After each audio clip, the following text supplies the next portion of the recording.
आणि आयोजकांचे विशेषतः आभार की मला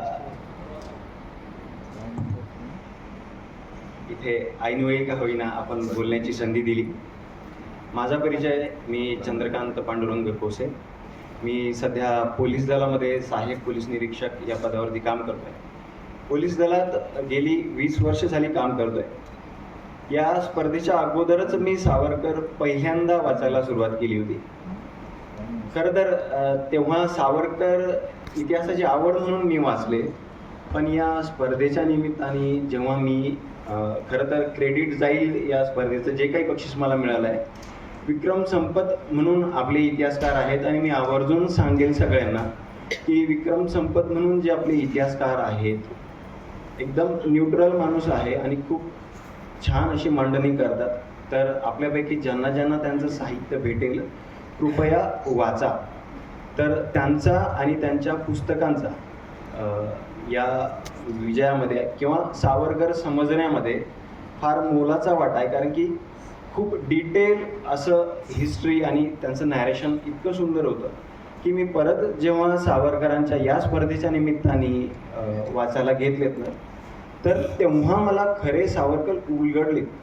आता पुस्तकांचं कसं असतं ना, एकदा वाचलं तर मला ठीक आहे समजलं, या स्पर्धेच्या निमित्ताने वाचलं ना तर मला एक लेअर उलगडली. आता मी पुन्हा वाचलं ना, मला पुन्हा नवीन पैलू अनुभवायला मिळतील. आता येऊया आपण विषयाकडे. आपल्या हिंदू राष्ट्राचं कसं आहे ना, आपण इतिहासातून शिकतच नाही म्हणून. एक माझे वरिष्ठ बंधू इथे बोलून गेले की ऑपरेशन सिंधूरच्या वेळेस धर्म वेगळं करून मारलं. हे पहिल्यांदा झालंय का? अजिबात नाही. योगायोगाने काल सावरकरांचा आत्मसमर्पण दिन होता आणि आता छत्रपती संभाजी महाराजांचा बलिदान मास सुरूच आहे. 18 मार्चपर्यंत बलिदान मास आपण पाळतो सगळे. तर सावरकरांनी आत्मसमर्पण का केलं, आत्मार्पण का केलं? तर हिंदूंसाठीच मी म्हणेल. उत्तर आयुष्य जेव्हा काळ्या पाण्याची शिक्षा भोगून आले, त्यानंतर त्यांचं सगळं जीवनकार्य आपण पाहिलं तर ते हिंदूंसाठीच डेडिकेटेड होतं. छत्रपती संभाजी महाराजांनी, छत्रपती शिवाजी महाराजांनी काय केलं? तर कोणी म्हणेल ना की छत्रपती शिवाजी महाराज किंवा संभाजी महाराज सेक्युलर होते, तर त्याला माझा विरोध आहे आणि मी ते इतिहासाच्या दाखल्यांनी प्रूव्ह करून देऊ शकतो. तर विषय हा आहे की आपण इतिहासातून शिकतच नाही. घोरी, तुगलक, इल्तुतमिश यांनी काय केलंय हो? यांनी पूर्वीच्या काळी हिंदू बघून बघून मारले, सेग्रिगेट करून मारले. आज पाकिस्तान काही वेगळं करत नाही, ते त्यांच्या पूर्वजांच्या पदचिन्हांवरच चालत आहे. मग आपण इतके शंड आहे का की आपण पण आपल्या पूर्वजांच्या पदचिन्हांवर चालायला आपल्याला काय हरकत आहे? पण ते आपल्या समाजाला मुळी जमतच नाही. एक माझी ती छोटी भगिनी इथे बोलून गेली की बाबा तिच्या वयामध्ये फक्त 2 ओळींचे सावरकर बघायला मिळतात. याच्यात तुमचा आमचा दोष नाही का? मतदानासारखा अतिशय महत्त्वाचा हक्क आपल्याकडे असताना आपण तो मुळात बजावतच नाही. आता महानगरपालिकेचे नागपूरचे इलेक्शन्स होते, साधारण किती टक्के मतदान व्हावं आणि किती टक्के झालं? माझ्या कार्यक्षेत्रामध्ये नागपूर महानगरपालिकेचं मतदान 52% झालं.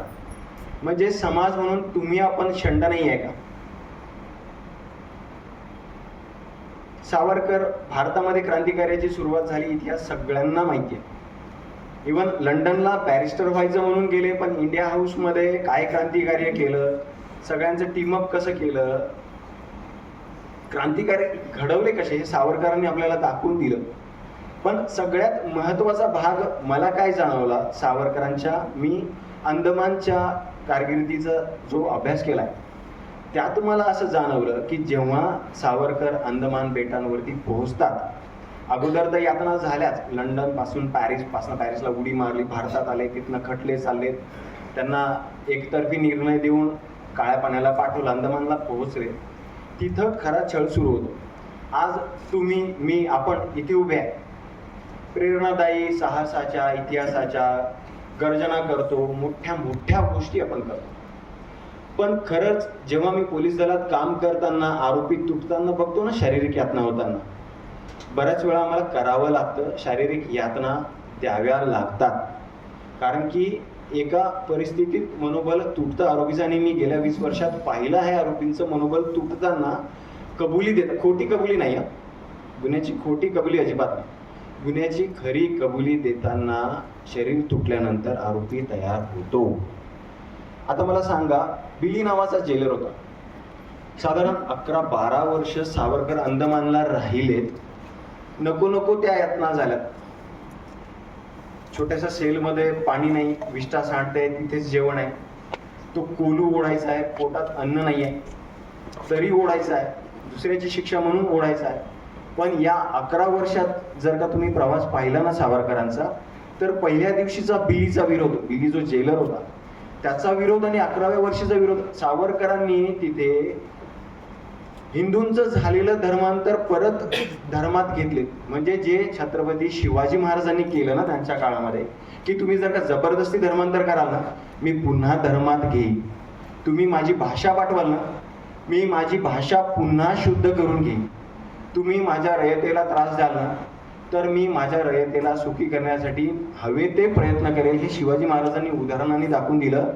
त्याच पदचिन्हांवर सावरकरांनी अंदमान सारख्या ठिकाणी, जिथे ते अक्षरशः गुलामच होते, त्या ठिकाणी हिंदू, मुस्लिम झालेला हिंदू परत हिंदू करून घेतला, तेही इंग्रज शासनामध्ये. यापेक्षा मोठं कर्तृत्व अजून काय असू शकतं सावरकरांचं. तिथं ग्रंथालय सुरू केली, तिथं एज्युकेशनचे क्लासेस सावरकरांनी सुरू केले. माझं बॉटम लाईन एवढंच आहे की बाबा, इतका अन्याय अत्याचार झाल्यानंतर, तुमच्या शरीरातनं जवळजवळ आत्मा काढूनच घेतल्यानंतरही जी उरते ती इच्छाशक्ती, आणि ती इच्छाशक्ती देणारा स्रोत म्हणजे राष्ट्रप्रेम, आणि ते सावरकरांमध्ये होतं. आता येऊया ऑपरेशन सिंदूरकडे. सावरकरांनी इंडिया हाऊस मध्ये असताना बॉम्ब बनवण्याचं मॅन्युअल रशियातनं आणलं. एका रशियन माणसाने ते आपल्याला पुरवलं. ते रशियन मधून इंग्लिशमध्ये, इंग्लिशमधून हिंदीत, मराठीत असं ट्रान्सलेट होऊन छुप्या मार्गाने भारतात आलं. तिथं प्रसार झाला. मग बंगालमध्ये एक बॉम्बस्फोट होतो, महाराष्ट्रात अटेम्प्ट होतो. हे सगळं सावरकरांचं कर्तृत्व आहे.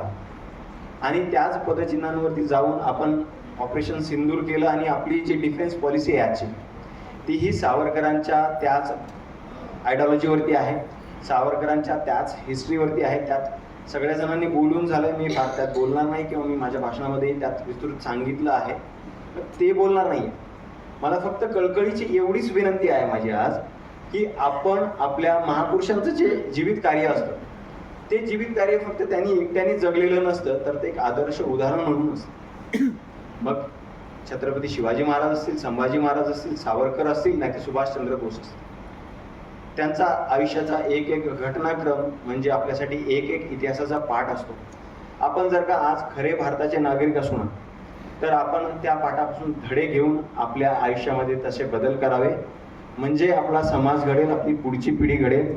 नाही तर फक्त आपण भाषण करत राहावं, आणि आपली पुढची पिढी आणि आपला समाज असाच गर्तेत जात राहील. त्यामुळे तुमच्याकडनं सगळ्याकडनं एवढीच अपेक्षा करतो की आपण सावरकरांच्या जीवनातून एवढं शिकावं आणि आपल्या देशाला, राष्ट्राला समृद्ध करावं. धन्यवाद.